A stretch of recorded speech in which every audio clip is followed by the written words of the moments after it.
Hi, Anne. So I'm pretty excited today as part of our online virtual programs, as part of the Melbourne Art Fair, to have the incredible photographer Ann Shelton here with us to talk about her most recent work that's on show at the Melbourne Art Fair, Jane Says.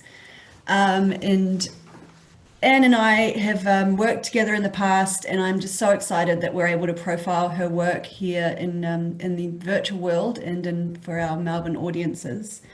So, just as a little bit of a background about Anne, so she's from New Zealand, but she got her MFA from British Columbia in Canada. And she recently had an amazing solo exhibition curated by Zara Stanhope and at the Auckland Art Gallery, which then toured to Christchurch. So she's had lots of exhibitions all around the world. She's represented by a gallery in New York called Denny Dimon Gallery, as well as Bartley Gallery and Two Rooms in New Zealand. The project that she's doing at the Virtual Art Fair is with Summa Gallery in Tauranga.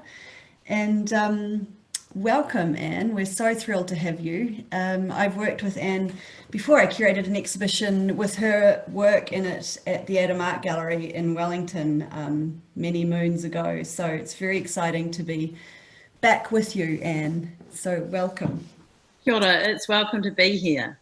Ngā mihi nui kia koutou katoa. Warm greetings to everybody. I'm not quite sure how many of you are out there, but it's fabulous to know that someone's listening. And it's impossible.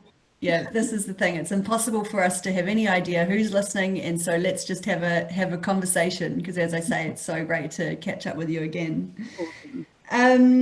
So I just wonder if you want to, just as a starter, just to talk a little bit about Jane Says, about this particular new body of work, some of the stories and the history that is embedded into it. It's a long research project that I think you've been working on for quite a few years in different iterations.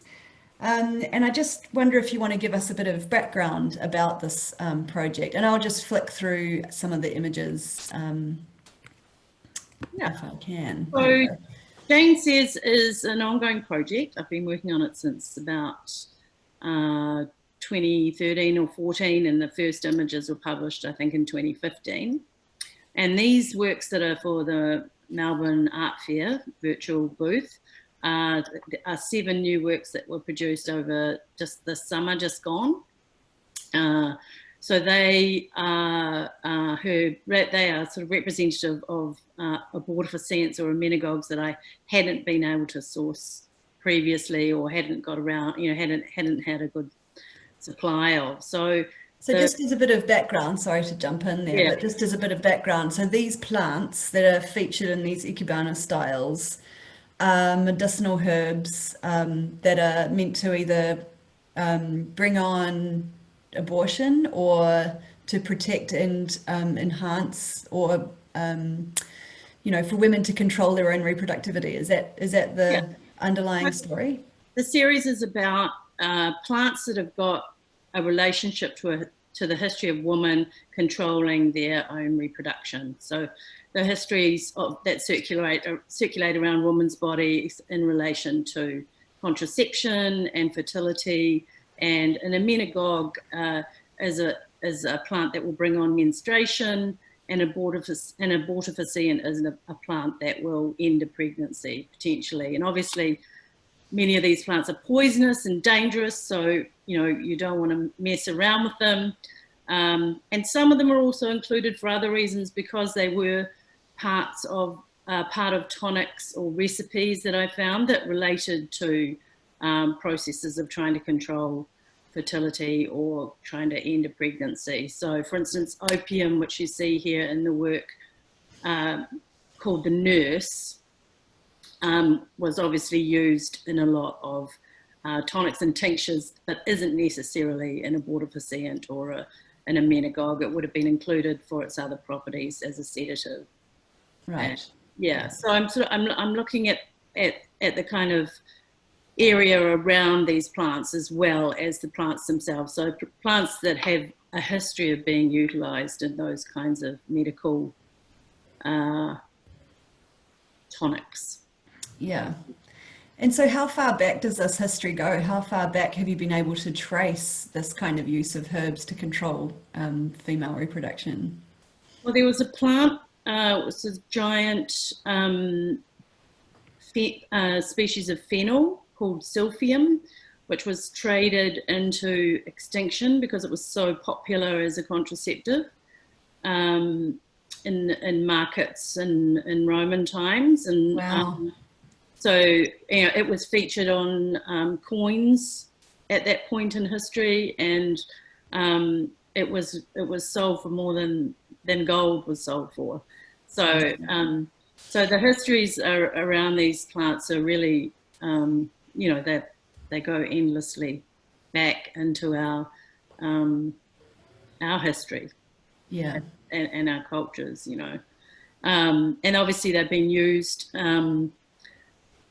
for millennia, and indeed these plants are still used today, but often that can be in a covert kind of way. And one of the main texts that I used was a book called Eve's Herbs by a gentleman called John Riddle, who's made it, part of his life's work as an academic to study these plants and record how they've been used in various cultures. And it might not be it might be the root, or it might be the leaf, or it might be the seed, etc. So, for instance, peonies here. There's 3 works called the Three Sisters, which are in the fair. Do we have an installation view of them together? There they are. Awesome, yeah. So these works are kind of made in response to my traveling to America last year to have an exhibition in New York.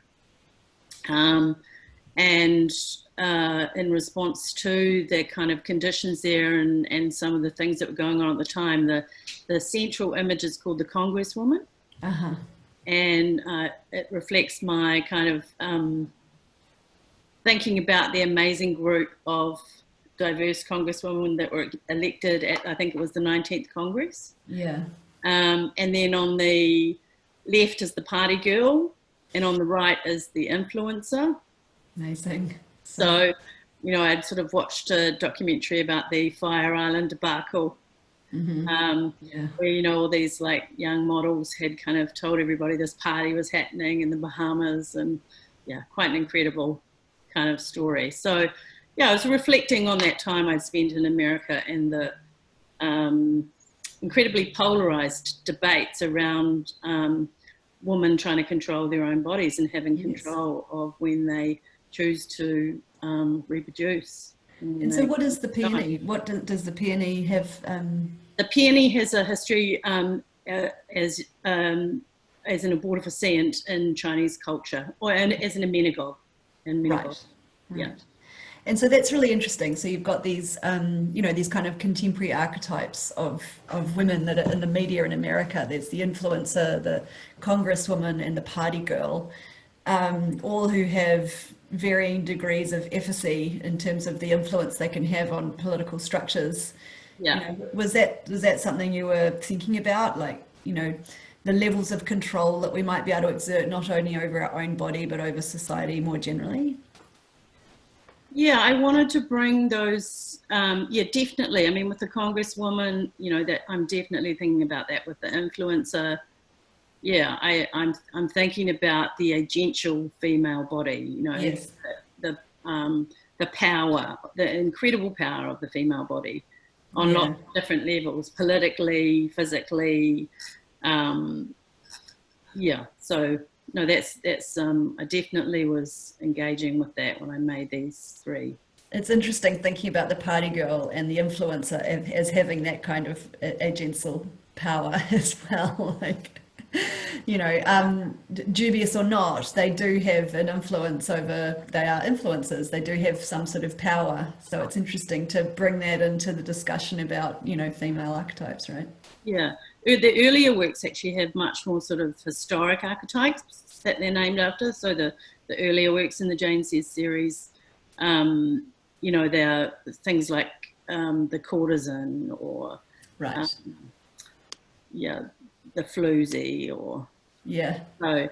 I think I started thinking a lot more, especially after going to the States, about these sort of contemporary roles. Yes. Yeah. And so, Some are related to technology, like the influencer, is so related to the technology of Instagram. yes, for sure. Absolutely. The framing of the body and the dissecting of it. And so it's such an interesting thing because obviously the control of women's bodies became an incredibly politically divisive American, topic last year and all over the last, couple of election cycles, really. It has become a key idea. So, how do you position your work around some of those ideas? You know, how do you feel about it? How do you feel like what sort of role do you think your work could play in these discussions? I think there's an attempt to start a conversation first and foremost. There's also an attempt to bring into the spotlight information which has been maligned or displaced. Yeah. And that happens through things like the use of documentation or artist books and performance. Mm-hmm. Allows me to bring in all these other layers of meaning and context. Because photography is such a slippery thing in and of itself, as a medium. And so I think in my work, I'm interested in the surface and the depth. Yes. At the level of the image, because these images are high gloss, they're incredibly sharp, they're reasonably large, and they draw you in. They, in a sense, they seduce you, and it's a kind of ruse or ploy I have with the viewer, and then they kind of bruise you with this other information, this kind of depth of trauma, personal trauma, but also political struggle. So I'm trying to deal with all those really difficult and complex things. It's a constant sort of push-pull. And I'm trying to articulate them in a way that gives, allows a viewer to bring their own knowledge to the work, but also is this perhaps a little bit of a prompt or a signal or a focus point for a conversation to begin. Yeah. So yeah.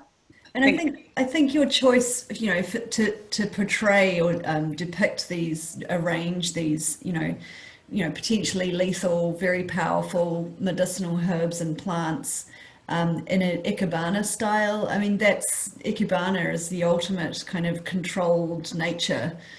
That's what got me to Ikebana. I mean, I sort of had a, during my childhood, I spent many hours with my mum making flower arrangements and entering them in competitions, like the local Caroline Bay Floral Art Show and the freestyle section, etc. Or the Pansy Bowl. The Pansy Bowl was popular.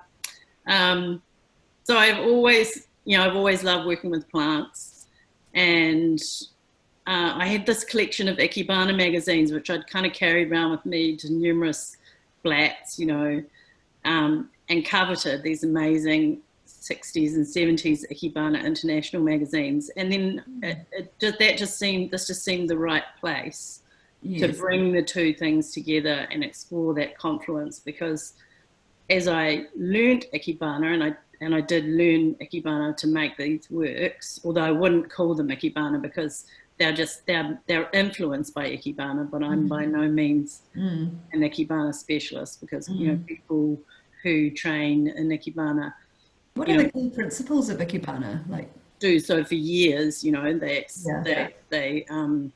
there are different schools, and different schools have different qualities and different aspects to them.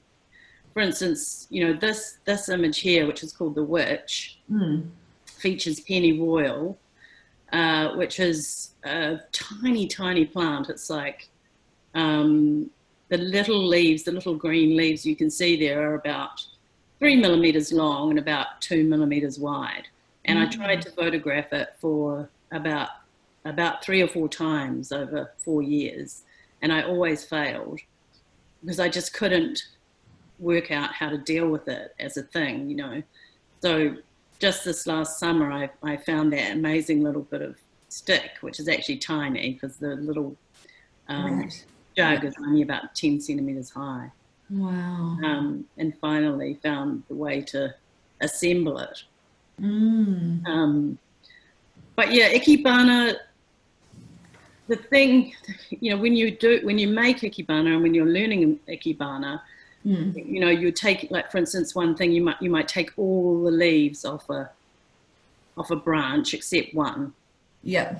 Or you might take a branch and turn it upside down, which is what I've done here, because there's a side branch poking down into the vessel, which allows that top branch to stay as it is on an angle. Yeah. So there's a lot of sort of, in these works, there's a lot of turning branches upside down. So if you go to the Sybil, which is the orange one, so that's also using that device. And so it's sort of this idea of making plants kind of levitate or self-support. It's kind of sculptural in some ways. I've read about in one context, I read that there was this idea that nature is perfect, but it's just overwhelming, and so it's trying to sort of pare it back and simplify it a little. So you know, a lot of preparation for these arrangements will be like choosing, you know, just really looking at an object and trying to think about how is it interesting. And as you pointed out at the beginning of your question about ikebana, there is this immense control over nature that's exerted in this type of action on plants. Yes. And I was drawing a conceptual parallel between that and the power of these plants in the body. Yeah. So that's for me why I felt there was a really strong kind of link between the two things. Yeah. I mean, and yeah, it's interesting because as opposed to like bonsai or topiary or something where you're controlling nature in another kind of way, this is there's something sort of freer, or you know, in some ways it's like with bonsai you're constraining something, but here you're kind of profiling its beauty, which you know has an interesting, or profiling its inherent power, which has an interesting parallel with, you know, talking about the agental female body. Yeah, it's I mean it's a fascinating series, and it, to me, the sort of, you know, the telling of these kind of human intensities through this very formal, very static, you know, hyper-real kind of almost documentary style photograph. It does, it has some resonance with some earlier works of yours that I wondered if we could just have a little look through, if you felt like it. Yeah, no, definitely. Should we just, I'll just tell you a little bit about each of the plants that's featured in these, if you like, before we move on. So the one at the extreme left there, or my left, is, if you want to go back to the single one, so that's the plant that's featured there is rue. It's the very sort of spindly, sort of bluish plant that climbs to the top of that zigzag of stick. So that's rue, which is actually given in some Central European cultures by mothers on the wedding night to the daughter. Wow. And it's kind of, you know, John Riddle writes about it, you know, that the tradition still exists, but the reason has been forgotten, you know. So what is the reason? Because it's a contraceptive. You would think that the objective would be the opposite. But that's interesting that the mothers are protecting their daughters from allowing the control. Yes, yes. Good. Yeah, that's that one, and then that one's called the mother for obvious reasons that we've really just covered. Yeah, nice. And so that one's called the witch, which is pennyroyal. Which, you know, there's the Kurt and Courtney song where she's talking about drinking pennyroyal tea. Yes. And the Sibyl, that's sage, which is an amenagogue. But again, in Riddle's text, he talks about these as being lesser strength amenagogues. You know, they're sort of, and they were used, some of them were used to make vaginal suppositories. So this one is one of those. What they call sort of second tier amenagogue. It's actually parsley, sage, rosemary, and thyme. They're all in that group. Really? Do you think that's what the song is about? I don't know. I've got no idea, but I must look into it. Yeah. Yeah. Yeah. And of course, that's the nurse Yes. and opium poppies. And the gypsophila? That's just, you know, there's always one leading plant, and then there's all these other plants in supporting roles. So Gypsophila's famous career as the supporting role for either a carnation or an opium poppy throughout its life. I wanted to just talk about Margaret Sparrow too, because she was so important to this work. Yep. And Margaret Sparrow is a trailblazing New Zealand feminist who set up the family planning clinic here in New Zealand. Yeah. And she's, yeah, I read 2 of her books, which really inspired me to kind of, and really were the kind of genesis of this project, because there are 2 books about the history of abortion in New Zealand. One's called Rough on Woman and one's called Abortion Then and Now. And they sort of chart the use of much more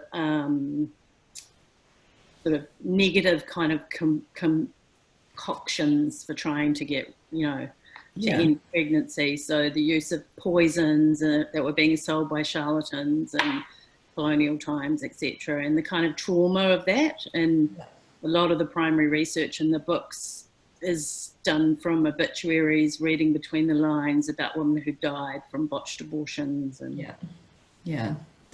it's grim stuff. You know, the history of female, you know, contraception is riddled with some really very tragic stories.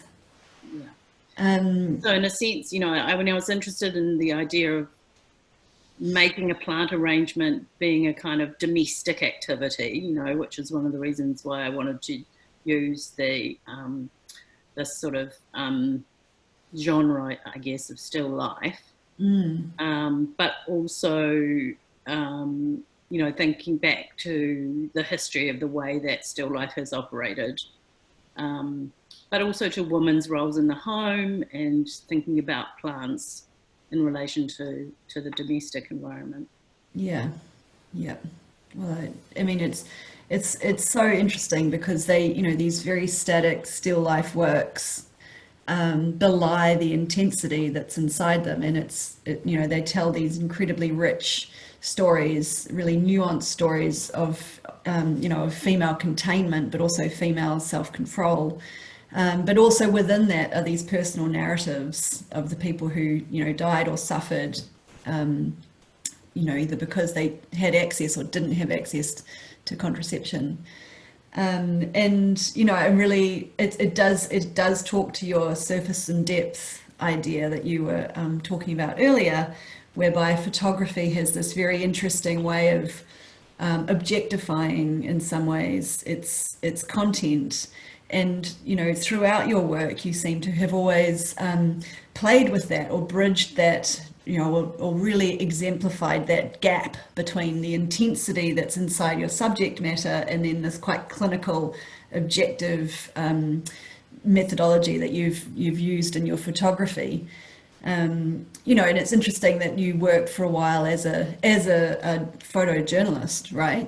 Do you feel like, you know, I think that's really central to what you're talking about, because, you know, as a photojournalist, I, you know, quickly learned that the, you know, the images that I took were, you know, the way that they were used and the choices about which one was published, you know, which often wasn't made by me, you know, played a huge role in the meaning that could be gleaned from an image once it was published.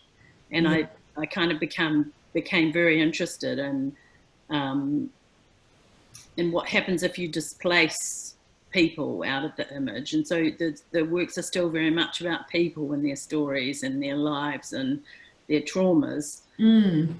But the people are gone because it's you know, it's very difficult to depict bodies and not have you know, conceptions about those bodies, you know, meaning that's already that you already that is part of your cultural makeup, you know, that you bring to it, you know.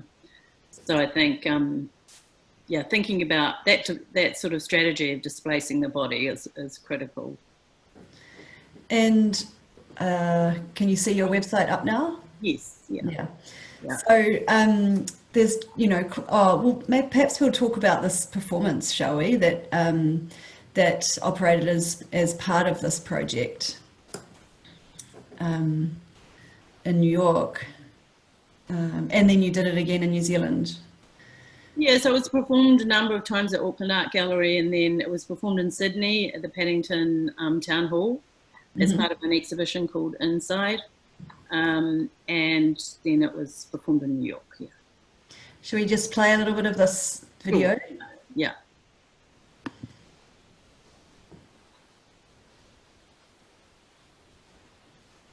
Hopefully my connection is up to it.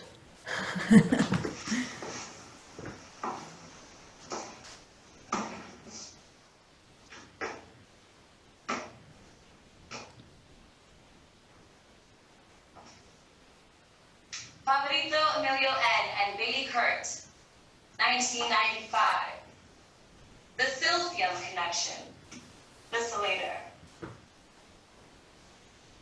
Cultural bias and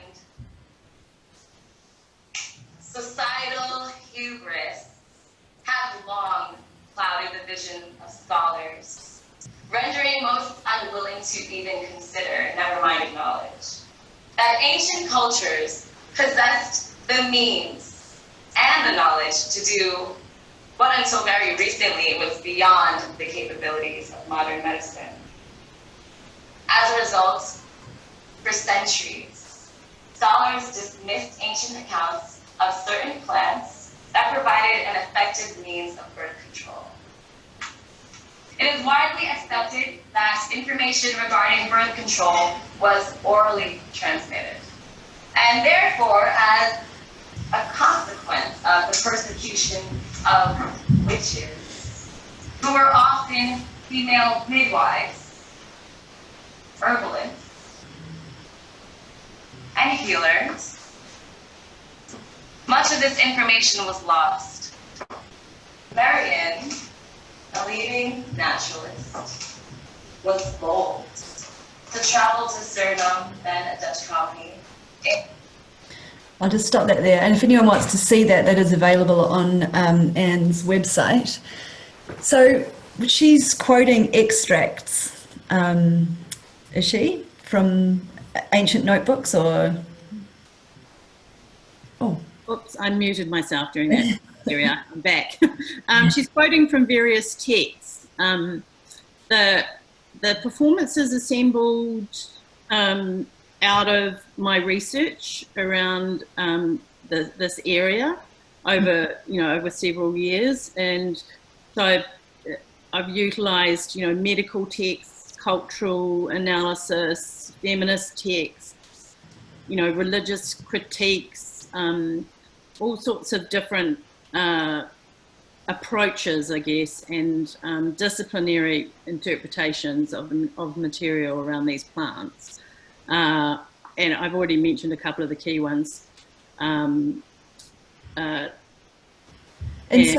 interesting that, we were just talking about how you've removed the body, and here in this performance work, you've reintroduced the body and animated, you've animated the texts, you've animated the history through the voice of a woman. And why did you think that was important? I think for me, the performance kind of came out of a desire to, get outside. And this is something I've been pushing around in my work for a long time, I think, to get outside the confines of this frame of the photograph. Yes. And my practice, you know, over probably the last 10 years or 20 years, actually, I've been interested in trying to contest the singular frame of the photograph. And so I've also been very interested, as I mentioned, in the sort of other material that circulates around my work. And that previously has been manifest as artist books and publications. Yeah. But I started to think about how that would shift if I moved that into the publication, into the performance arena. Yeah. So it's like an audible, physical scrapbook. Yeah, in a sense, yeah. And I think if we go back to like the first project that we worked on together, which is the scrapbook photographs, which you can see one of hanging in the background behind me. Go down to those, shall we? It's kind of been, project is called A Library to Scale. There's kind of been a long-term interest in this idea of scrapbooking. And I, you know, with Sasha, because there are some really difficult histories to do with these plants, you know, and Sasha was very interested in I did a call out in New York for someone to work with, and Sasha was very interested in the histories of these plants and, you know, had an amazing perspective to offer for the work, you know, so she was incredible as a performer. Yeah. That's A Library to Scale there at Stark White in 2006, and that's actually several panels. It's about 2, 4, 6, 8, 10, 12, 14 panels there. Yeah. So that was a project about a gentleman who scrapbooked over his entire life.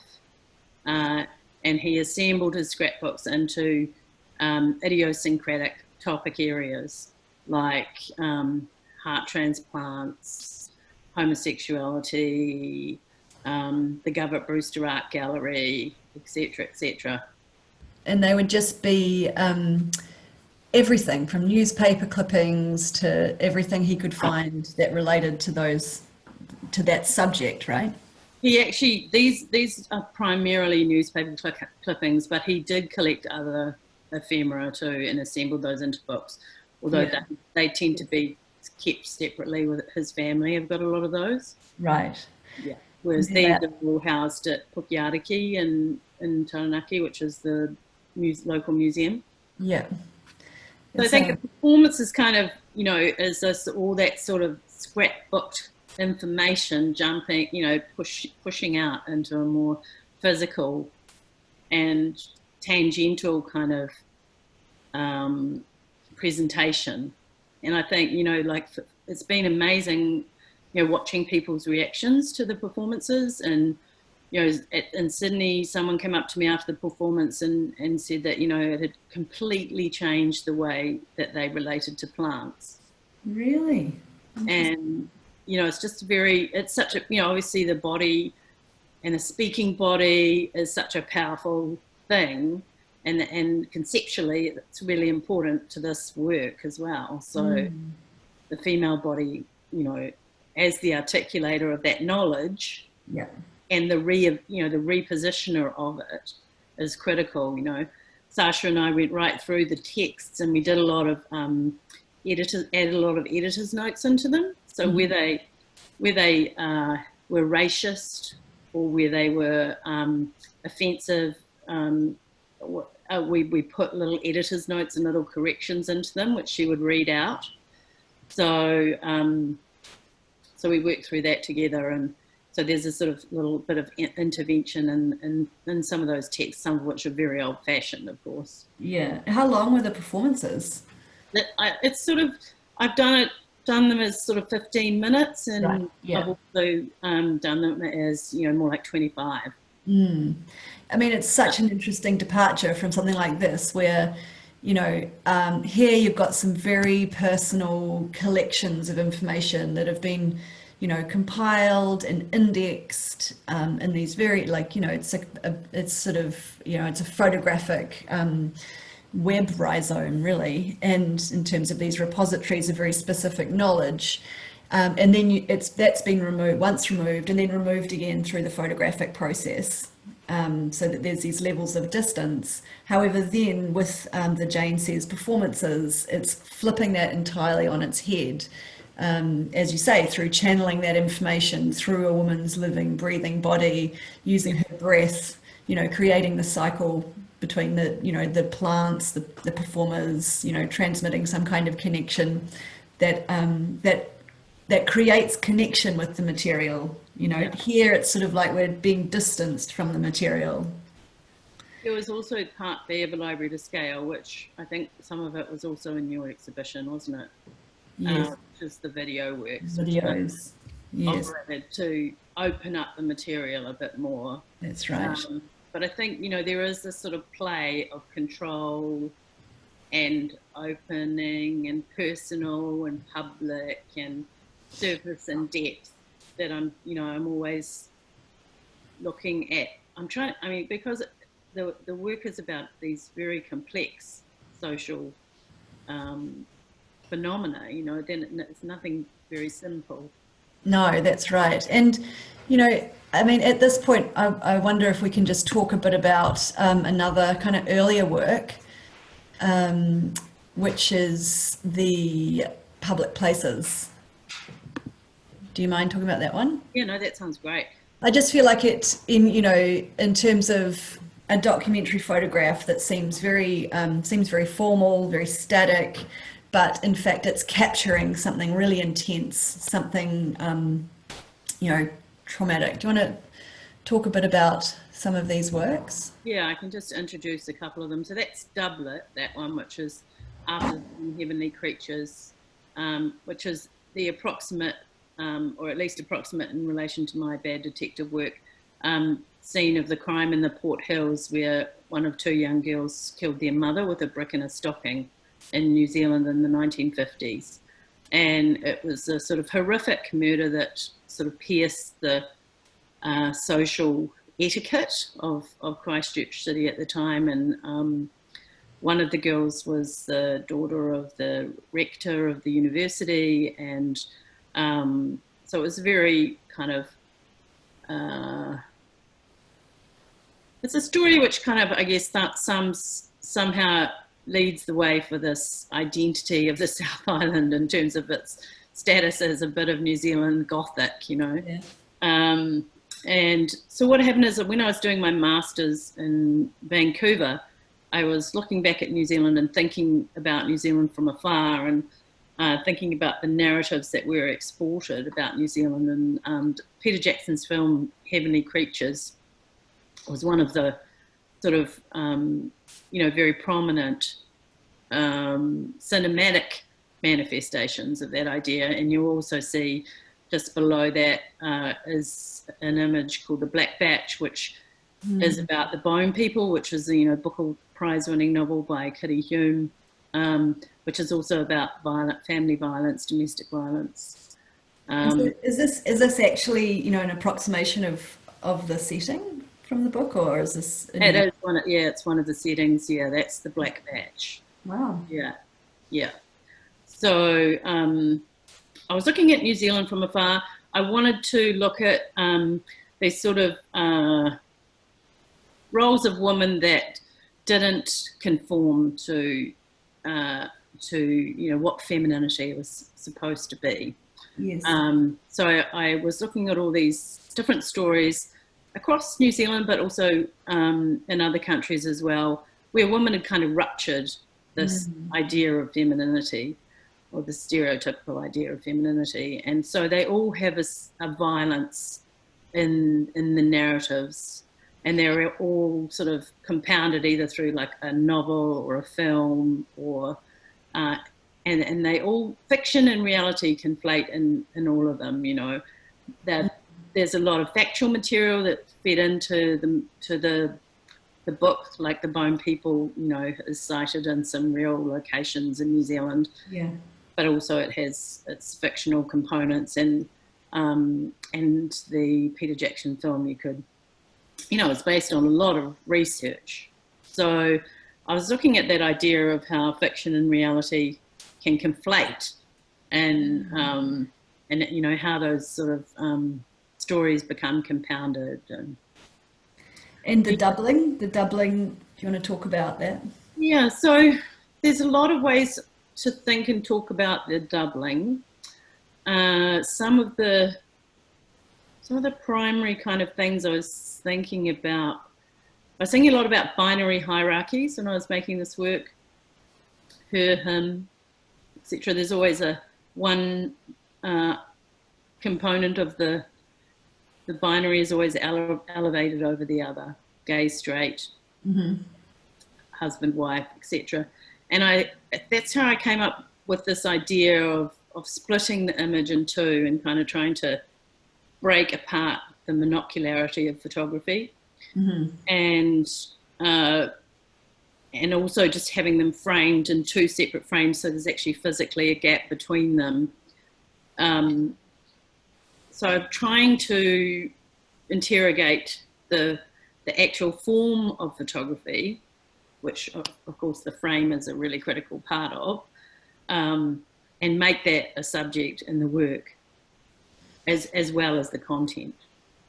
Yes. So as well as the topic, you know, whatever the work might be about. Yeah. So you know, truth and representation of truth, you know, as told through photography.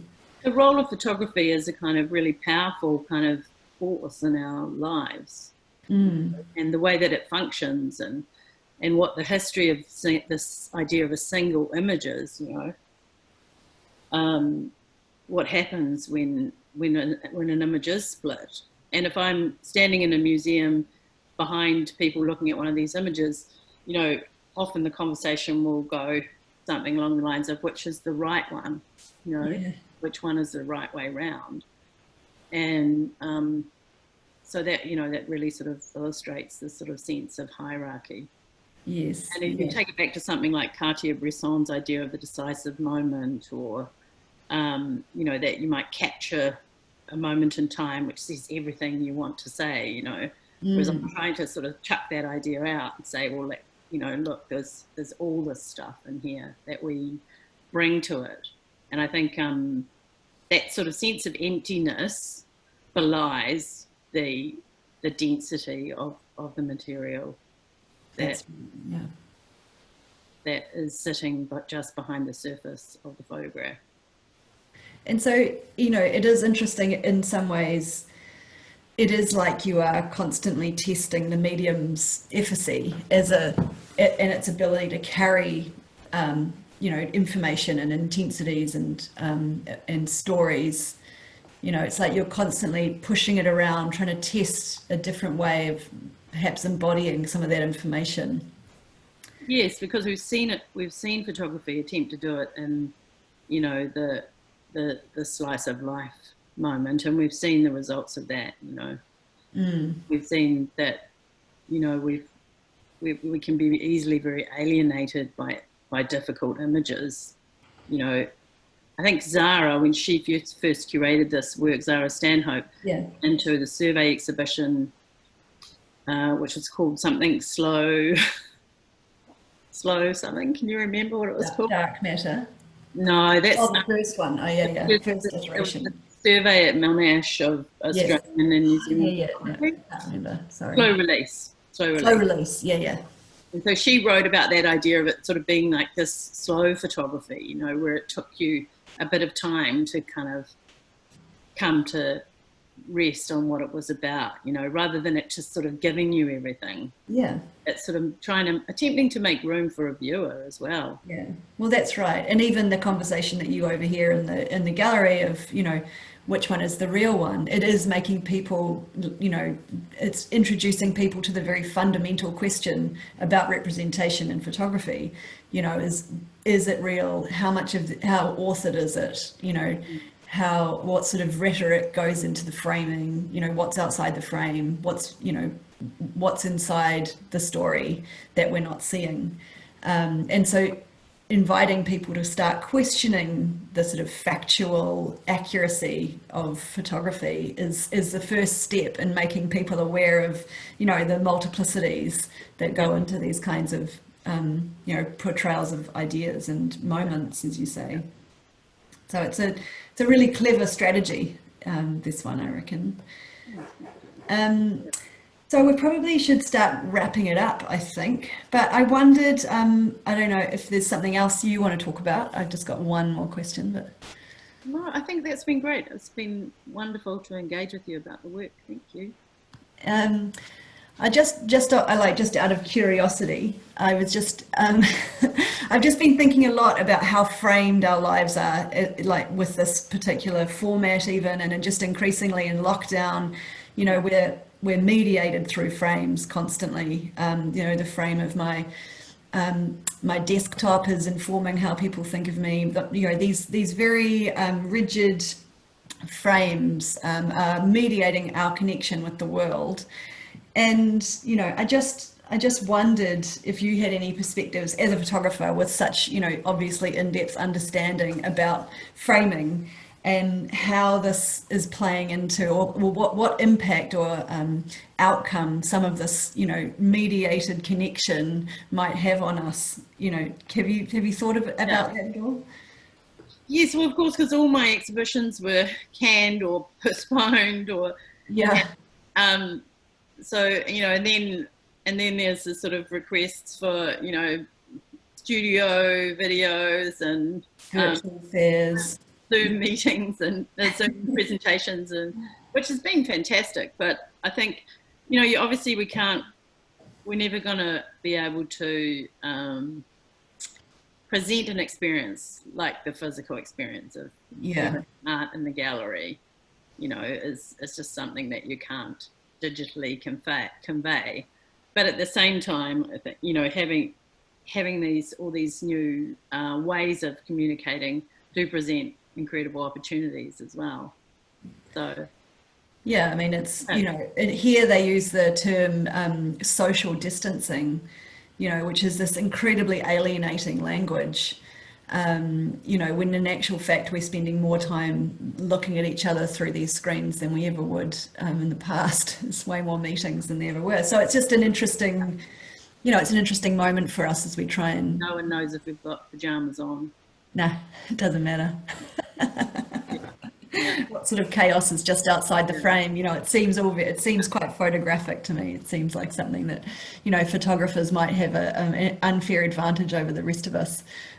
Well, I think visuality, you know, is that, you know, at Massey I taught a course called Visuality, which is about the habits of vision, you know, and how photography is such a powerful part of our lives, and the frame is a really important part of that materiality of the photograph.